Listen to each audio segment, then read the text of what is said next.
سنیے ایک انسان کی عزت و توقیر کیا ہے، ایک انسان کا وقار کیا ہے، ایک انسان کا مقام کیا ہے۔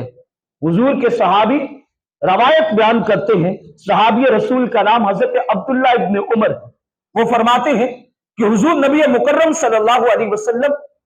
صحن حرم میں تھے اور کعبہ کا طواف کر رہے تھے۔ کعبۃ اللہ کا طواف کرتے کرتے حضور کعبہ کی طرف اپنی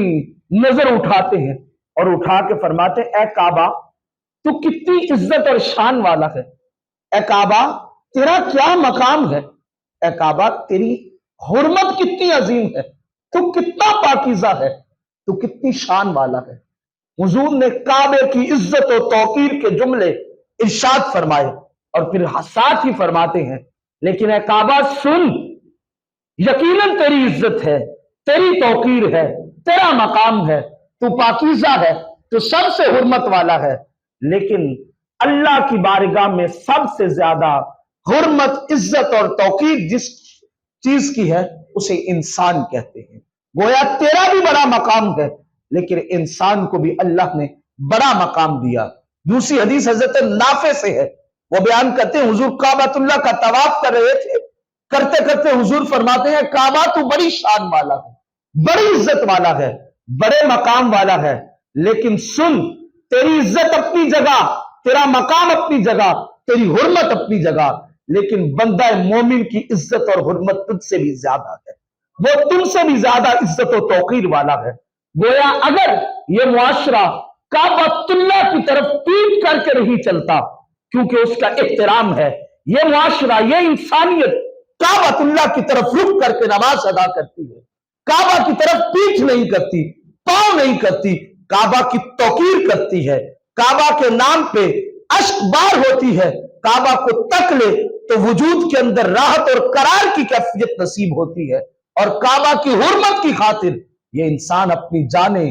دینے کو تیار ہیں۔ اگر کعبہ کی عزت و توقیر کی خاطر مسلم اپنی جان دینے کو تیار ہو سکتا ہے، اس کو دیکھ کے اپنی زندگی میں سکون اور راحت محسوس کرتا ہے، اس کی طرف رخ کر کے سجدہ کرتا ہے، اس کی طرف پاؤں نہیں کرتا، اس کی طرف پیٹھ نہیں کرتا، اس لیے نہیں کرتا کہ وہ عزت والا ہے، وہ شان والا ہے۔ اور بھائی سن، اگر اس کی طرف تو پاؤں نہیں کرے، اس کی عزت میں فرق آتا ہے، پیٹھ نہ کرے اس کی توقیر میں فرق آتا ہے، اس کی طرف میلی آنکھ سے نہ دیکھے اس کی شان و شوکت میں کمی آتی ہے، اس کی طرف کوئی میلی آنکھ اٹھائے اس کے سامنے سینہ تان کے کھڑا ہونے کو تیار ہے۔ اگر اس کعبے کے لیے اتنا کچھ کرنے کے لیے تیار ہے تو سن، جس انسان کے لیے، جس اللہ نے اپنی تخلیق میں سے ایک فرد کے لیے جسے مقام اور عزت دی ہے، اس کے متعلق حضور فرماتے ہیں، کعبہ تیری بڑی عزت ہے، لیکن سن، تجھ سے زیادہ بندہ مومن کی عزت ہے۔ تو اگر کعبہ کی حرمت میں کوئی بے حرمتی کرے تو ہم سے برداشت نہیں ہوتا، تو پھر ایک مسلمان کو ہم رسوا کریں تو پھر سمجھنا ہوگا، اس بات کو ذہنوں میں بٹھانا ہوگا، ہم کعبے کی عزت کرتے ہیں، لیکن جس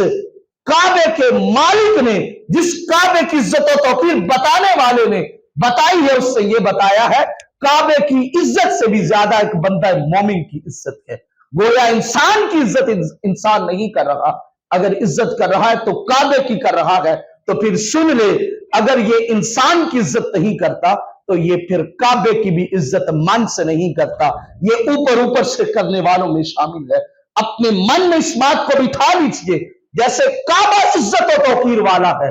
کعبے سے بھی بڑھ کر ایک بندہ مومن عزت و توقیر والا ہے۔ اگر اس کی عزت ہم پہ لازم ہے تو پھر بندہ مومن کی عزت و توقیر بھی ہم پہ لازم ہے۔